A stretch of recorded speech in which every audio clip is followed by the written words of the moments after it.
कई संस्थाएं जन्मदिन को सेवा पखवाड़े के नाम से मनाने का निर्णय किया है, जो हर साल चलते हैं। 17 सितंबर से 2 अक्टूबर ये 15 दिन देश भर के सभी जरूरतमंद लोगों की सेवा में हमारे जैसे कई कार्यकर्ता इसको लगाएंगे। प्रधानमंत्री जी एक छोटे से गांव के गरीब परिवार में जन्म लेकर दुनिया के सबसे बड़े लोकतंत्र के प्रधानमंत्री बने। न केवल प्रधानमंत्री बने, 10 साल में दुनिया भर से 15 अलग अलग राष्ट्रों ने इनको अपना सर्वोच्च पुरस्कार देकर न केवल प्रधानमंत्री जी हमारे देश का गौरव बढ़ाया है। और देश की 140 करोड़ की जनता बहुत मन के साथ इनके दीर्घायुष के लिए प्रभु प्रार्थना कर रही है। मैं और अश्विनी जी भी वो प्रभु प्रार्थना के साथ अपने आप को संबद्ध करते हैं। मित्रों, आज की प्रेस वार्ता मोदी जी की तीसरी सरकार के पहले 100 दिन के कामकाज पर आपको सूचना देने के लिए बुलाई गई है। जैसा आप जानते हैं, लगातार 10 साल भारत के विकास को समर्पित, भारत की सुरक्षा को समर्पित और भारत के गरीबों के कल्याण को समर्पित सरकार चलाने के बाद इस आम चुनाव में तीसरी बार भारतीय जनता पार्टी को, हमारे साथी दलों को सरकार बनाने का एक जनादेश सरकार ने, जनता ने दिया। इसके परिणाम स्वरूप 60 साल के बाद पहली बार कोई एक नेता तीसरी बार अपनी घोषणा के साथ देश का प्रधानमंत्री बनकर देश का नेतृत्व कर रहा है।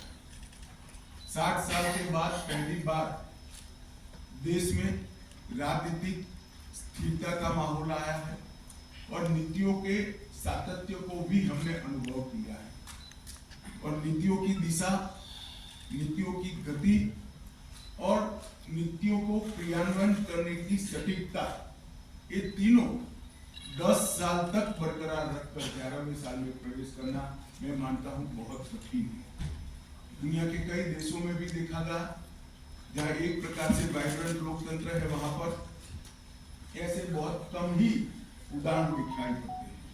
और इसका कारण है कि इस 10 साल में देश की बाहरी सुरक्षा, देश की आंतरिक सुरक्षा और देश की रक्षा प्रणाली, इसको मजबूत कर एक सुरक्षित भारत बनाने में नरेंद्र मोदी सरकार ने बहुत बड़ी सफलता मोदी जी के नेतृत्व में प्राप्त की है।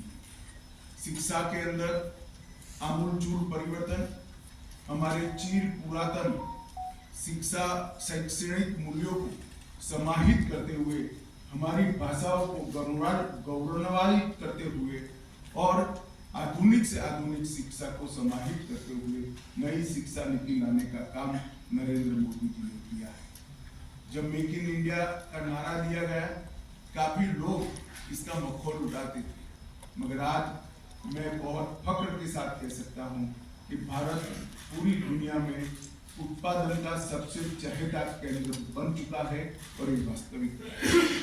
हमारी डिजिटल इंडिया की योजना को दुनिया के कई देश समझना भी चाहते हैं, स्वीकारना भी चाहते हैं और उसको अपने विकास का आधार भी बनाना चाहते हैं। इकोनॉमी के 13 पैरामीटर्स में, चाहे बैंकिंग हो, चाहे मुद्रास्फीति हो, चाहे विकास दर हो, हर पैरामीटर में हमने डिसिप्लिन लाई है और प्रगति भी की है। अंतरिक्ष के क्षेत्र में आज सभी लोग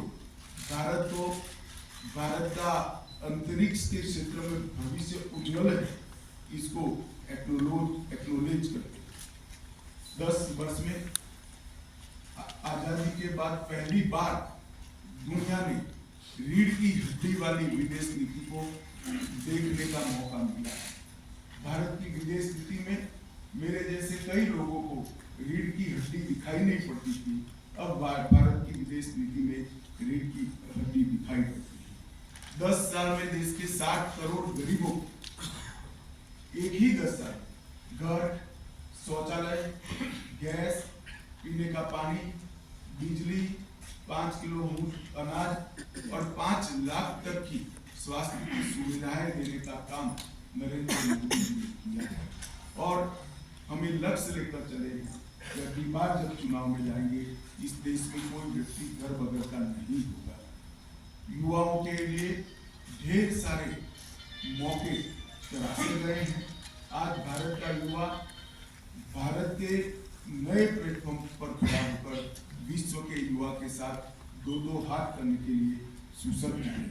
हमारे किसान के लिए भी ढेर सारी योजनाएं इसके मूल विकास को और उसके संपन्नता को ध्यान में रखकर लाए गए हैं, जिसके देश के अनाज के भंडार भी बने रहेंगे, आत्मनिर्भर होकर हम एक्सपोर्ट की स्थिति में आएंगे और किसान की माली हालत भी सुधरेगी। अमृतकाल का जब वर्ष आया, मैं इसका साक्षी हूँ, कई सारे सुझाव आए और मोदी जी ने हमेशा की तरह अपनी अनूठी स्टाइल से अमृत काल के वर्ष को इस तरह से मनाया कि जब अमृत काल का वर्ष समाप्त हुआ तो अमृत काल शुरू हुआ और 140 करोड़ लोग 2047 में महान भारत की रचना के संकल्प के साझीदार बने और भारत के विकास की यात्रा के भी साझीदार बने। एक प्रकार से 140 करोड़ की जनता को इतने महान लक्ष्य के साथ जोड़ना एक बहुत बड़े विश्वसनीयता का प्रमाण है जो मोदी जी में देश की जनता देखती है। तीसरे मैंडेट के बाद 100 दिन समाप्त हो रहे हैं। 100 दिन में लगभग 15 लाख करोड़ रुपए की परियोजनाओं को चालू किया गया है। 100 दिन को मैंने 14 स्तंभों में बांटा है। मैं एक एक कर सबके लिए कुछ न कुछ कहना चाहूंगा। इंफ्रास्ट्रक्चर का जहां तक सवाल है, 100 दिन में 3 लाख करोड़ की परियोजनाएं हमने घोषित भी की है, इम्प्लीमेंटेशन भी शुरू हुआ है। महाराष्ट्र के वर्धमान में 76,000 करोड़ की लागत से मेगा पोर्ट बनेगा, जो पहले दिन से ही विश्व के 10 प्रमुख बंदरगाहों में शामिल होगा। 49,000 करोड़ की 25,000 अनकनेक्टेड गांवों को जोड़ने की योजना, ये योजना 100 की आबादी वाले गांवों को भी जोड़ेगी। तो एक प्रकार से मजले, टोले और आदिवासी क्षेत्रों की छोटी वसाहतों को भी अब रोड से बारमासी कनेक्टिविटी दी जाएगी। 50,600 करोड़ की लागत से भारत के बड़े रोडों को भी बढ़ाने का निर्णय नरेंद्र मोदी सरकार ने किया है। वाराणसी में लाल बहादुर शास्त्री इंटरनेशनल एयरपोर्ट, पश्चिम बंगाल में बागडोगरा, बिहार में बिहटा में उन्नयन और अगत्ती और मिनीपुर में नवी हवाई पट्टी बनाकर पर्यटन को बढ़ावा देने के लिए आगे बढ़े। बेंगलोर मेट्रो के phase 3, Pune metro, Thane integral link metro और कई सारे मेट्रो के प्रोजेक्ट भी हमने इस 100 दिन में आगे बढ़ाया है। किसानों को और कृषि का जहाँ तक सवाल है, 70वीं किस्त प्रधानमंत्री किसान सम्मान योजना की 9.5 करोड़ किसानों को 20,000 करोड़ रुपया वितरित किया गया और अभी तक कुल 12 करोड़ 33 लाख किसानों को 3 लाख करोड़ रुपया वितरित किया गया है। खरीफ फसलों का MSP बढ़ाया गया है। मैं MSP पर जरूर कहना चाहूंगा कि आप लोग भी आंकड़ों का अध्ययन करिएगा। यूपीए सरकार और कांग्रेस की राज्य सरकारों से कई गुना ज्यादा MSP की खरीदी भारतीय जनता पार्टी की नरेंद्र मोदी सरकार ने की है, हमारी NDA सरकार ने की है। यही बताता है कि सरकार किसानों के हितों को समर्पित। मक्के से इथेनॉल के उत्पादन के लिए सहकारी चीनी मिलों के इथेनॉल उत्पादक इकाइयों का मल्टीफीड इथेनॉल इकाइयों में रूपांतरण किया गया है। अब न केवल गन्ने के रस से, मक्के से भी इथेनॉल उत्पादन कर पाएंगे। तो जिस वक्त देश में चीनी की जरूरत होगी तब गन्ने का रस का उपयोग नहीं होगा, मक्के का उपयोग होगा और चीनी ज्यादा होगी तब चीनी के रस से इथेनॉल बनेगा। हमने प्याज और बासमती चावल के न्यूनतम निर्यात मूल्य एमईपी को हटा दिया गया है। प्याज पर निर्यात शुल्क 40% से 20% करा है और एग्रीश्योर नाम का एक नया फंड लॉन्च करने का भी हमने काम किया है। मध्यम वर्ग को भी इस 100 दिनों में कई सारी राहत दी गई है। टैक्स राहत 7 लाख तक की आय पर अब कोई टैक्स नहीं लगेगा। वन रैंक वन पेंशन का तीसरा वर्ग संस्करण लागू कर दिया गया है और 3 करोड़ घर प्रधानमंत्री आवास योजना के तहत स्वीकृत किए गए हैं। शहरी योजना के तहत 1 करोड़ घर और ग्रामीण इलाकों में 2 करोड़ घर। प्रधानमंत्री सूर्य घर मुफ्त बिजली योजना एक प्रकार से 2024 के बीच 2.5 लाख से ज्यादा घरों में सौर ऊर्जा का सिस्टम अब तक लग चुका है। एक अनूठी योजना है जिससे मध्यम वर्ग के परिवारों का बिजली का बिल तो मुफ्त हो ही जाता है, साथ में सौर ऊर्जा के हमारे लक्ष्य की पूर्ति के लिए भी वो कंट्रीब्यूट करते हैं। पीएम ई बस सेवा एनवायरमेंट फ्रेंडली सिस्टम तैयार करने के लिए लगभग 3400 करोड़ की सहायता से हमने पीएम ई बस सेवाओं की स्वीकृति दी है और स्टार्टअप को वित्तीय राहत और इनोवेशन को बढ़ावा देने के लिए स्टार्टअप पर 31% का बोझ डालने वाले एंजल टैक्स को समाप्त करने का भी निर्णय भारतीय जनता पार्टी की सरकार ने लिया है। मोदी जी का जन्मदिन है। पूरे देश में कई संस्थाएं जन्मदिन को सेवा पखवाड़े के नाम से मनाने का निर्णय किया है, जो हर साल चलते हैं। 17 सितंबर से 2 अक्टूबर ये 15 दिन देश भर के सभी जरूरतमंद लोगों की सेवा में हमारे जैसे कई कार्यकर्ता इसको लगाएंगे। प्रधानमंत्री जी एक छोटे से गांव के गरीब परिवार में जन्म लेकर दुनिया के सबसे बड़े लोकतंत्र के प्रधानमंत्री बने। न केवल प्रधानमंत्री बने, 10 साल में दुनिया भर से 15 अलग अलग राष्ट्रों ने इनको अपना सर्वोच्च पुरस्कार देकर न केवल प्रधानमंत्री जी हमारे देश का गौरव बढ़ाया है। और देश की 140 करोड़ की जनता बहुत मन के साथ इनके दीर्घायुष के लिए प्रभु प्रार्थना कर रही है। मैं और अश्विनी जी भी वो प्रभु प्रार्थना के साथ अपने आप को संबद्ध करते हैं। मित्रों, आज की प्रेस वार्ता मोदी जी की तीसरी सरकार के पहले 100 दिन के कामकाज पर आपको सूचना देने के लिए बुलाई गई है। जैसा आप जानते हैं, लगातार 10 साल भारत के विकास को समर्पित, भारत की सुरक्षा को समर्पित और भारत के गरीबों के कल्याण को समर्पित सरकार चलाने के बाद इस आम चुनाव में तीसरी बार भारतीय जनता पार्टी को, हमारे साथी दलों को सरकार बनाने का एक जनादेश जनता ने दिया। इसके परिणाम स्वरूप 60 साल के बाद पहली बार कोई एक नेता तीसरी बार अपनी घोषणा के साथ देश का प्रधानमंत्री बनकर देश का नेतृत्व कर रहा है।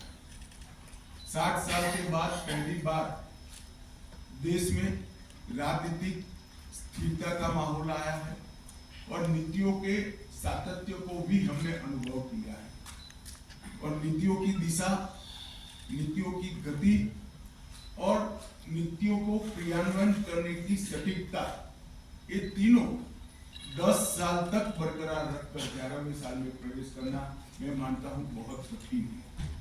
दुनिया के कई देशों में भी देखा गया जहां एक प्रकार से वाइब्रेंट लोकतंत्र है, वहां पर ऐसे बहुत कम ही उदाहरण दिखाई पड़ते हैं और इसका कारण है कि इस 10 साल में देश की बाहरी सुरक्षा, देश की आंतरिक सुरक्षा और देश की रक्षा प्रणाली, इसको मजबूत कर एक सुरक्षित भारत बनाने में नरेंद्र मोदी सरकार ने बहुत बड़ी सफलता मोदी जी के नेतृत्व में प्राप्त की है। शिक्षा के अंदर आमूलचूल परिवर्तन, हमारे चीर पुरातन शिक्षा शैक्षणिक मूल्यों को समाहित करते हुए, हमारी भाषाओं को गौरवान्वित करते हुए और आधुनिक से आधुनिक शिक्षा को समाहित करते हुए नई शिक्षा नीति लाने का काम नरेंद्र मोदी जी ने किया है। जब मेक इन इंडिया का नारा दिया गया, काफी लोग इसका मखौल उड़ाते थे, मगर आज मैं बहुत फख्र के साथ कह सकता हूं कि भारत पूरी दुनिया में उत्पादन का सबसे चहेता केंद्र बन चुका है और ये वास्तविक है। हमारी डिजिटल इंडिया की योजना को दुनिया के कई देश समझना भी चाहते हैं, स्वीकारना भी चाहते हैं और उसको अपने विकास का आधार भी बनाना चाहते हैं। इकोनॉमी के 13 पैरामीटर्स में, चाहे बैंकिंग हो, चाहे मुद्रास्फीति हो, चाहे विकास दर हो, हर पैरामीटर में हमने डिसिप्लिन लाई है और प्रगति भी की है। अंतरिक्ष के क्षेत्र में आज सभी लोग भारत का अंतरिक्ष के क्षेत्र में भविष्य उज्जवल है, इसको एक्नोलेज करते हैं। 10 वर्ष में आजादी के बाद पहली बार दुनिया ने रीढ़ की हड्डी वाली विदेश नीति को देखने का मौका मिला है। भारत की विदेश नीति में मेरे जैसे कई लोगों को रीढ़ की हड्डी दिखाई नहीं पड़ती थी, अब भारत की विदेश नीति में रीढ़ की हड्डी दिखाई पड़ती है। 10 साल में देश के 60 करोड़ गरीबों एक ही 10 साल घर, शौचालय, गैस, पीने का पानी, बिजली, 5 किलो अनाज और 5 लाख तक की स्वास्थ्य की सुविधाएं देने का काम नरेंद्र मोदी जी ने किया है। और हमें लक्ष्य लेकर चले हैं कि अगली बार जब चुनाव में जाएंगे, इस देश में कोई व्यक्ति घर बगैर का नहीं होगा। युवाओं के लिए ढेर सारे मौके तराशे गए हैं। आज भारत का युवा भारत के नए प्लेटफॉर्म पर खड़ा होकर विश्व के युवा के साथ दो हाथ करने के लिए सुसज्ज है। हमारे किसान के लिए भी ढेर सारी योजनाएं इसके मूल विकास को और उसके संपन्नता को ध्यान में रखकर लाए गए हैं, जिसके देश के अनाज के भंडार भी भरे रहेंगे, आत्मनिर्भर होकर हम एक्सपोर्ट की स्थिति में आएंगे और किसान की माली हालत भी सुधरेगी। अमृतकाल का जब वर्ष आया, मैं इसका साक्षी हूँ, कई सारे सुझाव आए और मोदी जी ने हमेशा की तरह अपनी अनूठी स्टाइल से अमृत काल के वर्ष को इस तरह से मनाया कि जब अमृत काल का वर्ष समाप्त हुआ तो अमृत काल शुरू हुआ और 140 करोड़ लोग 2047 में महान भारत की रचना के संकल्प के साझीदार बने और भारत के विकास की यात्रा के भी साझीदार बने। एक प्रकार से 140 करोड़ की जनता को इतने महान लक्ष्य के साथ जोड़ना एक बहुत बड़े विश्वसनीयता का प्रमाण है जो मोदी जी में देश की जनता देखती है। तीसरे मैंडेट के बाद 100 दिन समाप्त हो रहे हैं। 100 दिन में लगभग 15 लाख करोड़ रुपए की परियोजनाओं को चालू किया है। 100 दिन को मैंने 14 स्तंभों में बांटा है। मैं एक एक कर सबके लिए कुछ न कुछ कहना चाहूंगा। इंफ्रास्ट्रक्चर का जहां तक सवाल है, 100 दिन में 3 लाख करोड़ की परियोजनाएं हमने घोषित भी की है, इम्प्लीमेंटेशन भी शुरू हुआ है। महाराष्ट्र के वर्धमान में 76,000 करोड़ की लागत से मेगा पोर्ट बनेगा, जो पहले दिन से ही विश्व के 10 प्रमुख बंदरगाहों में शामिल होगा। 49,000 करोड़ की 25,000 अनकनेक्टेड गांवों को जोड़ने की योजना, ये योजना 100 की आबादी वाले गांवों को भी जोड़ेगी। तो एक प्रकार से मजले, टोले और आदिवासी क्षेत्रों की छोटी वसाहतों को भी अब रोड से बारमासी कनेक्टिविटी दी जाएगी। 50,600 करोड़ की लागत से भारत के बड़े रोडों को भी बढ़ाने का निर्णय नरेंद्र मोदी सरकार ने किया है। वाराणसी में लाल बहादुर शास्त्री इंटरनेशनल एयरपोर्ट, पश्चिम बंगाल में बागडोगरा, बिहार में बिहटा में उन्नयन और अगत्ती और मिनीकोय में नवी हवाई पट्टी बनाकर पर्यटन को बढ़ावा देने के लिए आगे बढ़े। बेंगलोर मेट्रो के phase 3, Pune metro, Thane integral link metro और कई सारे मेट्रो के प्रोजेक्ट भी हमने इस 100 दिन में आगे बढ़ाए हैं। किसानों को और कृषि का जहाँ तक सवाल है, 70वीं किस्त प्रधानमंत्री किसान सम्मान योजना की 9.5 करोड़ किसानों को 20,000 करोड़ रुपया वितरित किया गया और अभी तक कुल 12 करोड़ 33 लाख किसानों को 3 लाख करोड़ रुपया वितरित किया गया है। खरीफ फसलों का एमएसपी बढ़ाया गया है। मैं एमएसपी पर जरूर कहना चाहूंगा कि आप लोग भी आंकड़ों का अध्ययन करिएगा। यूपीए सरकार और कांग्रेस की राज्य सरकारों से कई गुना ज्यादा एमएसपी की खरीदी भारतीय जनता पार्टी की नरेंद्र मोदी सरकार ने की है, हमारी एनडीए सरकार ने की है। यही बताता है कि सरकार किसानों के हितों को समर्पित। मक्के से इथेनॉल के उत्पादन के लिए सहकारी चीनी मिलों के इथेनॉल उत्पादक इकाइयों का मल्टीफीड इथेनॉल इकाइयों में रूपांतरण किया गया है। अब न केवल गन्ने के रस से, मक्के से भी इथेनॉल उत्पादन कर पाएंगे। तो जिस वक्त देश में चीनी की जरूरत होगी तब गन्ने का रस का उपयोग नहीं होगा, मक्के का उपयोग होगा और चीनी ज्यादा होगी तब चीनी के रस से इथेनॉल बनेगा। हमने प्याज और बासमती चावल के न्यूनतम निर्यात मूल्य एमईपी को हटा दिया गया है। प्याज पर निर्यात शुल्क 40% से 20% करा है और एग्रीश्योर नाम का एक नया फंड लॉन्च करने का भी हमने काम किया है। मध्यम वर्ग को भी इस 100 दिनों में कई सारी राहत दी गई है। टैक्स राहत, 7 लाख तक की आय पर अब कोई टैक्स नहीं लगेगा। 1 रैंक 1 पेंशन का तीसरा वर्ग संस्करण लागू कर दिया गया है और 3 करोड़ घर प्रधानमंत्री आवास योजना के तहत स्वीकृत किए गए हैं। शहरी योजना के तहत 1 करोड़ घर और ग्रामीण इलाकों में 2 करोड़ घर। प्रधानमंत्री सूर्य घर मुफ्त बिजली योजना एक प्रकार से 2024 के बीच 2.5 लाख से ज्यादा घरों में सौर ऊर्जा का सिस्टम अब तक लग चुका है। एक अनूठी योजना है जिससे मध्यम वर्ग के परिवारों का बिजली का बिल तो मुफ्त हो ही जाता है, साथ में सौर ऊर्जा के हमारे लक्ष्य की पूर्ति के लिए भी वो कंट्रीब्यूट करते हैं। पीएम ई बस सेवा एनवायरमेंट फ्रेंडली सिस्टम तैयार करने के लिए लगभग 3400 करोड़ की सहायता से हमने पीएम ई बस सेवाओं की स्वीकृति दी है और स्टार्टअप को वित्तीय राहत और इनोवेशन को बढ़ावा देने के लिए स्टार्टअप पर 31% का बोझ डालने वाले एंजल टैक्स को समाप्त करने का भी निर्णय भारतीय जनता पार्टी की सरकार ने लिया है।